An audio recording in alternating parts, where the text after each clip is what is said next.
Hi, it's me again with Corel Tips and Tricks. We're going to cut a cut line around this. I don't think it's going to work with a or look with a flip because the jagged edges and the spaces. But as always, I want to make a copy, and for one, the best reason is, whoop, let me uh, let me delete that copy and let me set my nudge factor on 9 inches.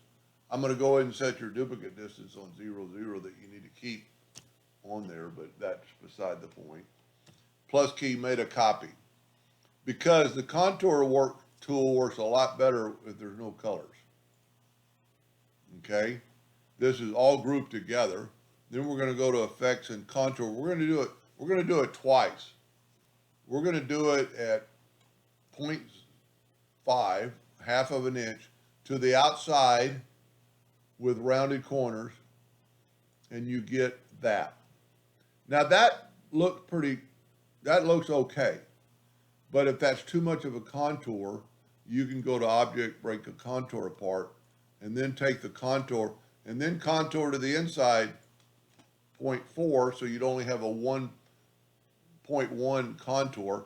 I don't think that looks very good. But if that's the way they were thinking about doing it.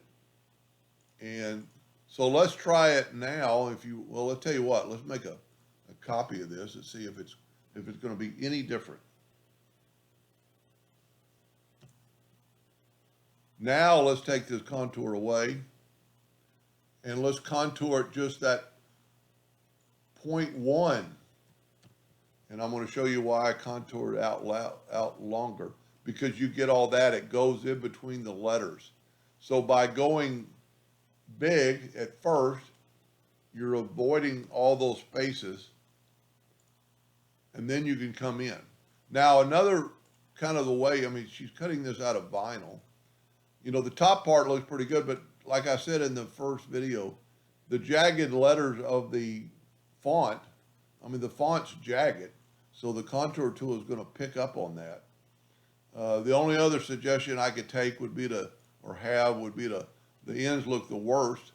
Take the shape tool and delete all these nodes. And then just kind of play around with that. And that looks pretty good. It's going to be different on both ends because we have different scenarios. But if we just delete all these contours or all these nodes, and then you could, play with the last one till you get a handle. And then you can move that handle out. And of course, this is going the opposite direction of the other one. And then if you wanted to on the bottom, if you didn't like, I kind of like that idea, and this doesn't look bad. You could do the same thing on bottom and top just by deleting nodes. And look at all the nodes. And we go across there, and you could, play around with that to your heart's content. And then you could play around with this, just delete some nodes, and you might mess up, but it just all depends on what the customer is looking at.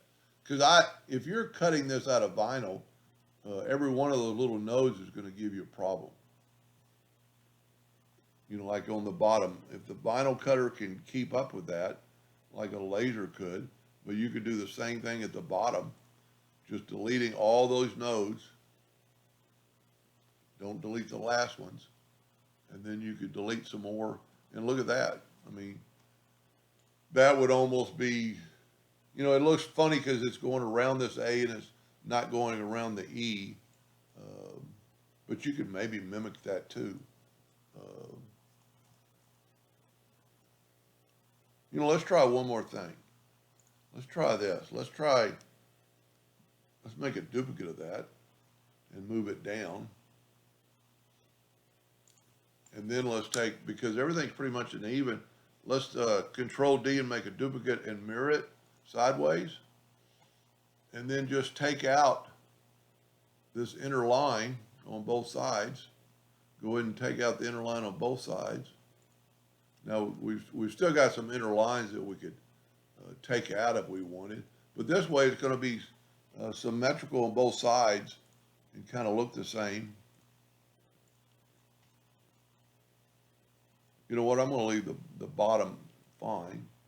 Now I'm gonna take my Smart Fill tool and fill that in, move that over, left click, right click, and now let's move it. Well, I'll tell you what, let's make a complete copy of this. And let's get rid of that outline and nudge that up. And then you could just pick, you know, at least now this looks the same. You know, this is going out and in, and this is going in. So now they're both doing the same. You might have to adjust it around this A a little bit, but that's, you know, not that hard. Just, you know, use your handle tool. And if you wanted to, you could do it again. And then let's see what it looks like when we put it into the part that's going to be printed. That looks pretty good. I hope that helped. Thank you for watching.